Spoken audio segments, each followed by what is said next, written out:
I thought he was awesome. I really did. It was incredible. I picked Masvidal in that fight. I was torn though. I thought the size difference might be a big deal there, but dude, he fucking looked good, and you know he doesn't have too many knockouts, right? I believe he's only got like 1 or 2 other TKOs on his record ever. It just landed, dude. It was fucking one of the nastiest knockouts I've ever seen. Till was flatlined. Oh no! Till was out. It was shocking. It was bad. It was vicious. I mean, it was up there with the UFC 100 knockout of who's that guy that got knocked out? He was fucking good looking though, very very good. I think he went on to have a great career, but somebody got knocked out viciously, and it was up there with that. It was up there with my knockout at UFC 100. Yeah. Obviously, Till was way bigger, and I thought that would be a deciding factor. As you said, Masvidal isn't known for his knockout power, but very skilled. You know, very good hands. Came out, looked cool, calm, collected. People were saying 500 days since Masvidal fought. Do you think that's going to affect him? I'm like, no. You know, as we know, he's one of those guys. You know, he'll throw down anywhere. 500 days since he was in the octagon, that doesn't matter. What did he call it? Ring rust. It's a mental thing. You know, and some people, it can affect them. He's not really cut from that cloth.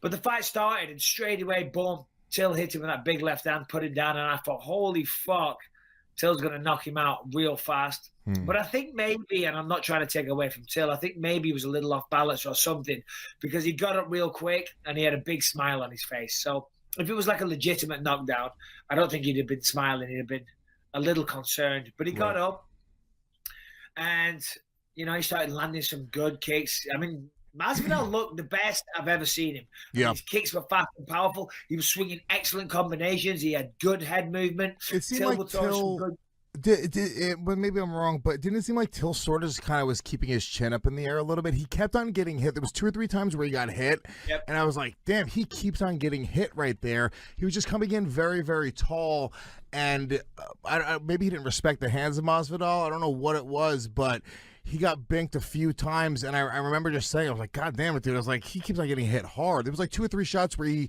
got hit hard where I was like, fuck, who knows?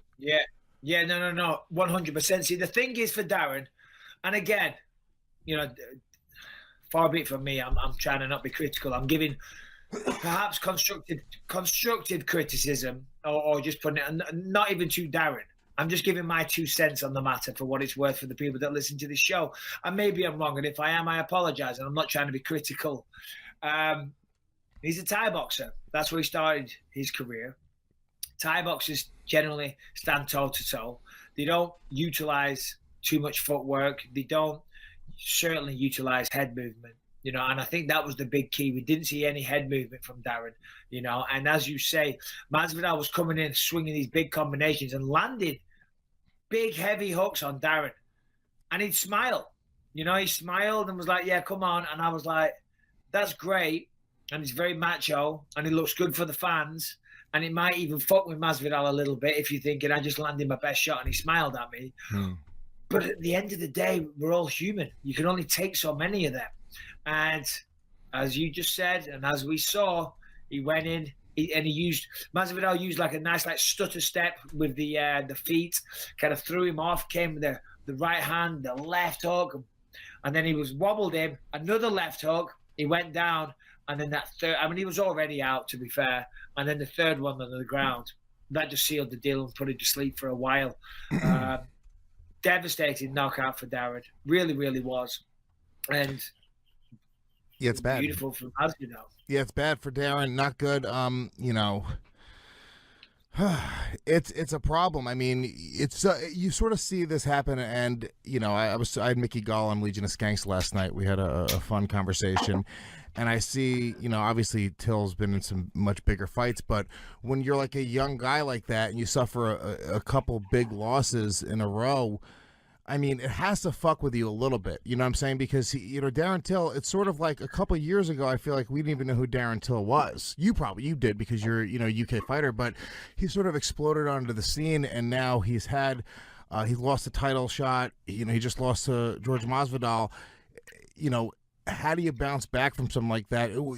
2 losses in a row, you know, it's got to be a little bit troubling in his head. Yeah, absolutely, 100%. I mean, at the end of the day, they say mixed martial arts, you're only as good as your last fight, or boxing or whatever. You're as good as your last fight, but the last fight wasn't good. And the fight before that now, unfortunately, wasn't good either against Tyron. Prior to those two fights, he was 10-0. He was undefeated. Oh, no, sorry. 15-0? I think he was 17 and fuck knows, I don't know. He was undefeated anyway, whatever his record was. When you're undefeated, I say it all the time, it gives you this crazy confidence because you've beaten everybody. Now, we got beat off Tyron, and he was like, I was overconfident, focused too much on the weight cut, blah, blah, blah, blah, blah. And, that may have all been true. So he went in there with probably almost the same confidence. Certainly, given the fact that he was taking on Masvidal, who is, and again, no disrespect, a lightweight. He's a lightweight, really. He looked so much smaller, so he thought he's good, and he believed he couldn't hurt him.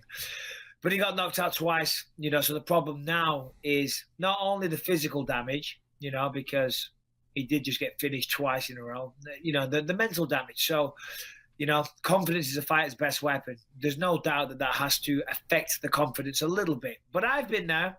I got knocked out against Dan Henderson viciously in a way where everybody said you can't come back from a knockout like that. That will end a fighter's career. And fortunately, I was able to prove them all wrong, and I had a great career, and I became champion. So it doesn't mean that it's the end of the road for Darren. Far from it. It's definitely not the end of the road. But I'd say he's just going to take some time, take a little holiday, take 6 months off, enjoy life for a while, think about some other things. Just forget about martial arts for a little bit, and then come back and try another go. I mean, listen, at the end of the day, he's still got a big name. He's still who he is. He's still achieved what he has done in this sport so far. And 1, 2 big wins, and people are talking about you again. And you're right back in there, and you're a contender again. So, and he's only 26, so he's still a kid. So it's not, it's not the end of the world. Yeah, definitely not the end of the world for him. And I mean, to be honest with you, he's only losing.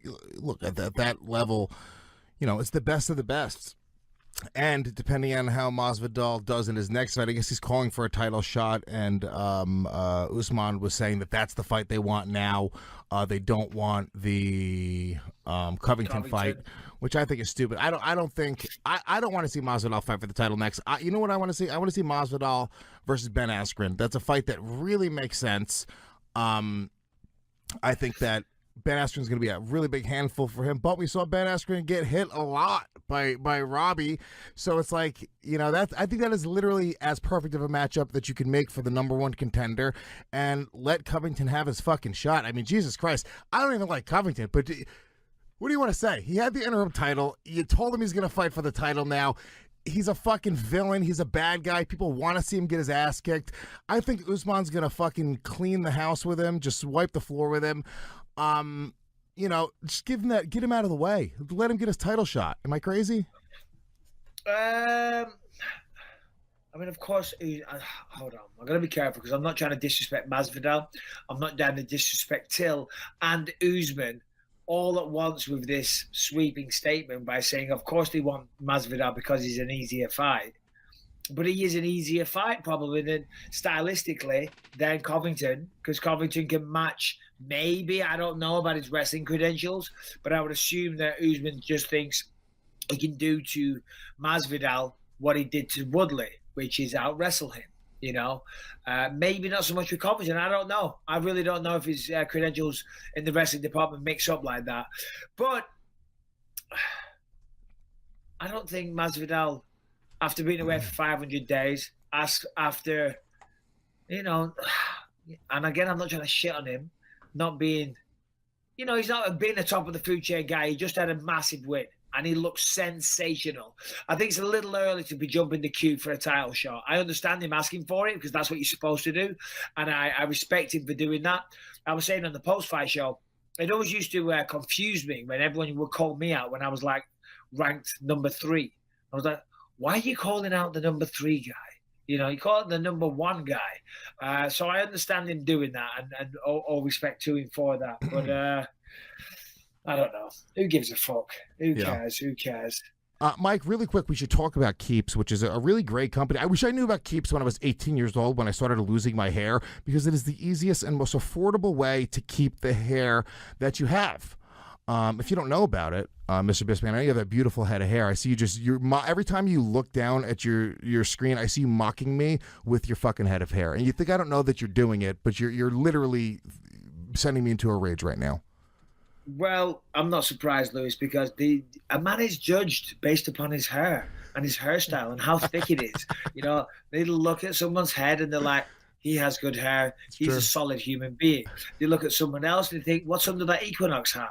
Probably no hair. Yeah, don't let him in your house. I wouldn't let him anywhere near this place. And that's why I do use Keeps, and I have been doing for a while, because I want to keep it luscious. I want to keep it thick, and I want to keep it looking good. Let me tell you a little bit about it.